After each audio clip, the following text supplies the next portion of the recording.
নমস্কার বন্ধুরা, আশা করি সকলেই কৃষ্ণের আশীর্বাদে ভালো আছেন। আপনি কি গোপাল সেবা দিতে চাইছেন? তাহলে ভিডিওটি শুধুমাত্র আপনার জন্য। অনেকেই মনে করেন গোপাল পূজা দিতে গেলে অনেক কিছুর দরকার হয়, বা 3বার পুজো না করলে বোধহয় গোপাল ঠাকুর রেগে যাবে। ছোট্ট গোপালের বিষয় নিয়েই আজকে আলোচনা শুরু করছি। বন্ধুরা, লর্ড গোপাল আসলে লর্ড কৃষ্ণেরই বাল্যরূপ। তাই গোপাল পূজার শুরুটা সরাসরি কোনো নির্দিষ্ট যুগ থেকে আলাদা করে বলা হয় না। এটা মূলত কৃষ্ণ ভক্তির সঙ্গে থেকেই শুরু হয়েছিল। মথুরা ও বৃন্দাবনের বিভিন্ন স্থানে কৃষ্ণের জন্ম এবং লীলাকথা ঘটেছিল। সেই সময় থেকেই কৃষ্ণের বাল্যরূপ গোপাল নিয়ে ভক্তি শুরু হয়। লর্ড গোপালের পূজা খুবই স্নেহভক্তির, অর্থাৎ বাবার মতো ভালোবাসার ওপর ভিত্তি করেই করা হয়। এখানে নিয়মের থেকে বেশি গুরুত্বপূর্ণ হলো ভালোবাসা এবং যত্ন। আপনার কাছাকাছি যে কোনো কৃষ্ণ মন্দির বা পূজার সামগ্রীর দোকানে গোপালের মূর্তি পেয়ে যাবেন। যেমন কলকাতার ইস্কন টেম্পল অথবা মায়াপুরের ইস্কন টেম্পলের আশেপাশে অনেক ভালো গোপাল মূর্তি পাওয়া যায়।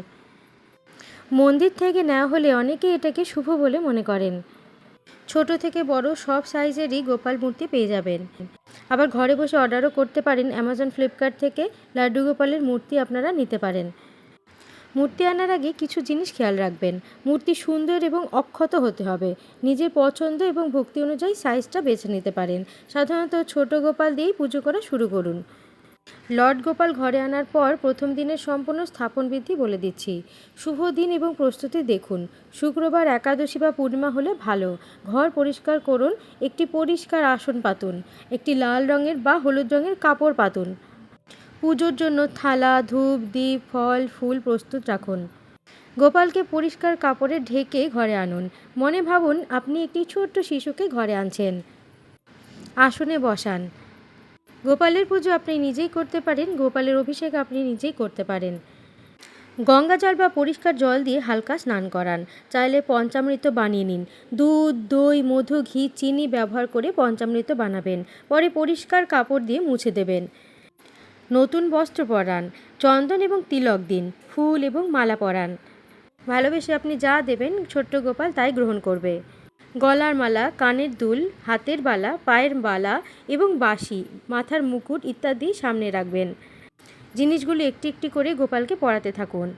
গোপালের মাথার চুল এবং মাথার মুকুটও পরান। ভোগ নিবেদন করুন। গোপালকে প্রথম দিন ভালো করে ভোগ দিন। দুধ, মাখন, ক্ষীর, মিষ্টি। মিষ্টির মধ্যে লাড্ডু দিতে পারেন, গোপালের খুব প্রিয়। ফল দিতে পারেন, কলা, আপেল ইত্যাদি। ভোগ দেওয়ার সময় বলুন ওম নমো ভগবতে বাসুদেবায় নমঃ এবং বলুন নিবেদ্যং সমর্পয়ামি। এরপরে আরতি এবং প্রার্থনা করুন। প্রদীপ এবং ধূপ জ্বালান, ঘণ্টা বাজে আরতি করুন। ভক্তিভাবে প্রার্থনা করুন, হে গোপাল, আজ থেকে তুমি আমার ঘরের সদস্য। তোমার সেবা করার শক্তি দাও। নাম জপ করুন। হরে কৃষ্ণ মহামন্ত্র 108 বার নাম জপ করবেন। বন্ধুরা, গোপাল সেবার জন্য অনেক কিছুর প্রয়োজন হয় না। হরে কৃষ্ণ নাম জপ করলেই গোপাল কিন্তু খুবই খুশি হন। প্রথম দিনের বিশেষ কথা, সেই দিন নিরামিষ খাবার খান। গোপালকে একা ফেলে রাখবেন না। মন থেকে ভাববেন তিনি আছেন। রাতে দুধ, মিষ্টি দিয়ে শয়ন করাবেন। সবথেকে গুরুত্বপূর্ণ কথা, গোপাল পূজার নিয়মের চেয়ে মায়ের মতো ভালোবাসা বেশি জরুরি। তাকে নিজের বাচ্চার মতো যত্ন নিলেই পূজা সফল হবে। এরপরে বলে দিচ্ছি প্রতিদিন আপনারা কিভাবে পূজা দেবেন। প্রতিদিন সকালবেলা উঠে পরিষ্কার জামাকাপড় পরুন। গোপালকে আসন থেকে উঠিয়ে জাগরণ করান। ঘণ্টা বাজিয়ে প্রদীপ এবং ধূপ জ্বালান এবং বলুন ওম শ্রী কৃষ্ণায় নমঃ। প্রতিদিন গোপালকে গঙ্গা জল বা পরিষ্কার জল দিয়ে মুছে নিতে পারেন বা স্নান করাতে পারেন। প্রতিদিন স্নান করানো সম্ভব না হলেও ভেজা কাপড় দিয়ে মুছে নিতে পারেন। চন্দন, ফুল, নতুন পোশাক পরাতে পারেন। তিলক করান। গোপাল ছোট্ট শিশুর মতো, তাই তার প্রিয় খাবারগুলো দুধ, মাখন, মিষ্টি, সন্দেশ এগুলো মাঝে মাঝেই দিতে পারেন, প্রতিদিন সম্ভব না হলে। এবং অবশ্যই মাঝে মাঝেই ফল দেবেন। এবং প্রতিদিনের নিত্য সেবায় অবশ্যই মিষ্টি এবং বাতাসা রাখবেন। সাথে একটি ছোট্ট গ্লাসে জল দেবেন। সব কিছুর ওপরে অবশ্যই তুলসী পাতা দেবেন এবং বলবেন নিবেদ্যং সমর্পয়ামি। প্রতিদিন একটুখানি জল মিষ্টি দেওয়ার পরে ধূপ দ্বীপ জ্বালানোর পরে 108 বার হরে কৃষ্ণ নাম করতে হয়। এই মহামন্ত্র নাম জপ করতে না পারলে 11 বার, 21 বার বা 51 বারও নাম জপ করতে পারেন। হরে কৃষ্ণ কৃষ্ণ কৃষ্ণ হরে হরে, হরে রাম রাম রাম হরে হরে। ভক্তিগান বা কীর্তন করলে আরও ভালো। দুপুরবেলা একটু হালকা ভোগ দিন। যাদের ঘরে নিরামিষ আহার হয় তারা নিরামিষ আহার গোপালকে দিয়ে সেটা প্রসাদ হিসাবে নিজেরাও গ্রহণ করে থাকেন। যাদের ঘরে আমিষ আহার হয়ে থাকে তারা আলাদা পাত্র ব্যবহার করে সেই পাত্রে ভোগ রান্না করে গোপালকে সেবা দিতে পারেন। গোপাল সেবায় চাইলে আপনারা খিচুড়ি, পায়েস, গোবিন্দভোগ চালের পোলাও করে দিতে পারেন। প্রতিদিন সম্ভব না হলেও বিশেষ বিশেষ দিনগুলিতে অবশ্যই দিতে হয়। সন্ধ্যায় প্রদীপ এবং ধূপ দিয়ে আরতি করুন, ঘণ্টা বাজান এবং প্রার্থনা করুন। সন্ধ্যাবেলায় গোপালকে মিষ্টি বা হালকা দুধও দিতে পারেন এবং ছোট্ট বিছানায় বা আসনে আপনারা শুয়ে দিন। ভাবুন শিশুকে আপনারা ঘুম পাড়াচ্ছেন। এইভাবেই সবথেকে সহজ পদ্ধতিতে 3 বার সেবা করেই আপনারা গোপাল সেবা দিতে পারেন।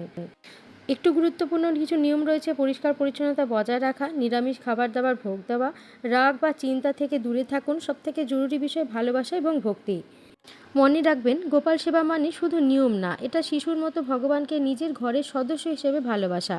গোপালের সেবা করতে গেলে নিরামিষ আহার খুবই গুরুত্বপূর্ণ, বিশেষ করে যিনি নিয়মিত সেবা করে থাকেন তার জন্য। যেহেতু কৃষ্ণেরই বাল্যরূপ এবং বৈষ্ণবমতে ভগবানকে সাত্ত্বিক বা পবিত্র খাবারই ভোগ দেওয়া হয়, তাই মাছ, মাংস, ডিম, পেঁয়াজ, রসুন থেকে দূরে থাকা উচিত। যারা আমিষ আহার ত্যাগ করতে পারে না তারা কি গোপাল সেবা দিতে পারবে না? যারা আমিষ আহার খাওয়ার পরে গোপাল সেবা দিতে চায় তারাও গোপাল সেবা দিতে পারবেন। আমিষ খাওয়ার পরে নিজের জামাকাপড় ছেড়ে পরিষ্কার জামাকাপড় পরে নিন অথবা স্নান করে নিন। কিছু নিয়ম অবশ্যই জরুরি, কিন্তু তার থেকেও বেশি জরুরি ভক্তি এবং শ্রদ্ধা। সততা এবং পরিষ্কার মন দিয়ে সেবা করলে গোপাল সবথেকে বেশি সন্তুষ্ট হন।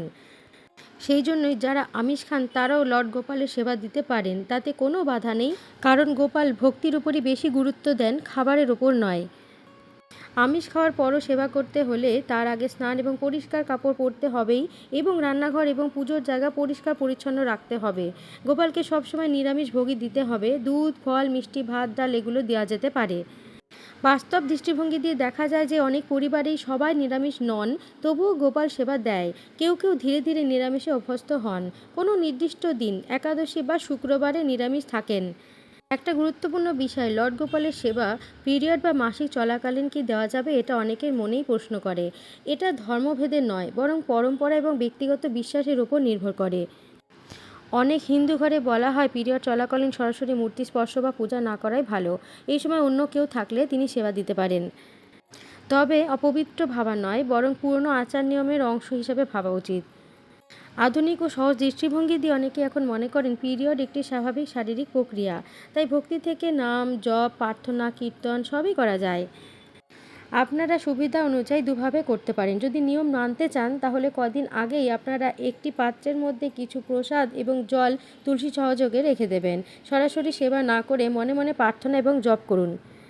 যদি সেবা চালিয়ে যেতে চান, পরিষ্কার পরিচ্ছন্নতা বজায় রেখে আপনারা ভক্তিভাবে সেবা করতেই পারেন। আপনারা চাইলে মূল সিংহাসন থেকে গোপালকে সরিয়ে আলাদা একটা পরিষ্কার জায়গায় স্থাপন করে কিছুদিন পুজো দিতে পারেন। সবথেকে গুরুত্বপূর্ণ বিষয়, লর্ড কৃষ্ণা বা গোপালের ভক্তির মূল্য দেন, শরীরের অবস্থার নয়। তাই আপনি যেটা মনে শান্তি দেয় সেটাই করুন। পিরিয়ডের সময় মানসিকভাবেও গোপাল সেবা দেওয়া যেতে পারে। মনে মনে স্নান করান, পোশাক পরান, ভোগ দিন। এটাকে মানসিক সেবা বলা হয়ে থাকে।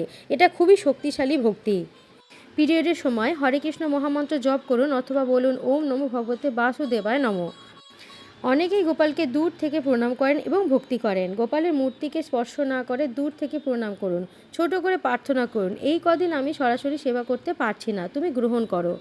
যদি সম্ভব হয় পরিবারের অন্য কাউকে দিয়ে অবশ্যই ভোগ দেবেন, না হলে আপনি আলাদা করে খাবার রেখে দিন, মনে মনে গোপালকে নিবেদন করুন। সরাসরি না হলেও একটু দূর থেকে আপনি প্রদীপ, ধূপ জ্বালিয়ে প্রার্থনা করতে পারেন, বা এই সময় শুধু নাম জপ করলেই যথেষ্ট। এই সময় লর্ড কৃষ্ণা আপনার ভক্তির অভাব দেখেন না, আপনি কতটা ভালোবাসা দিয়ে মনে মনে সেবা করছেন এটাই দেখেন। অনেকেই জানেন না গোপালকে কেন সেবা করা হয়। গোপালকে শিশুর মতো সেবা করা হয় এই কারণেই, তাতে ভগবানের সাথে বাবা মার মতো সম্পর্ক তৈরি হয়। গোপাল সেবা করলে মন শান্ত হয়, ঘরে ইতিবাচক পরিবেশ তৈরি হয়, দুশ্চিন্তা কমে। অনেকেই বিশ্বাস করেন গোপাল ঘরে থাকলে সুখ শান্তি বাড়ে, পরিবারে ভালোবাসা এবং ঐক্য বাড়ে। অনেকেই সন্তানের সুস্থতা এবং উন্নতির জন্য গোপাল পুজো করেন, কারণ গোপাল নিজেই শিশুরূপে বিরাজ করেন। নিয়মিত নাম জপ এবং পূজায় মন পবিত্র হয়, ভগবানের প্রতি ভক্তি বাড়ে। ভগবানকে ভালোবাসা দিয়ে নিজের ঘরের সদস্য করে নেওয়ার জন্যই গোপাল সেবা দেওয়া হয়ে থাকে। জীবনে কেউ থাকুক না থাকুক, গোপাল অবশ্যই আপনার সাথে থাকবে। জয় গোপাল।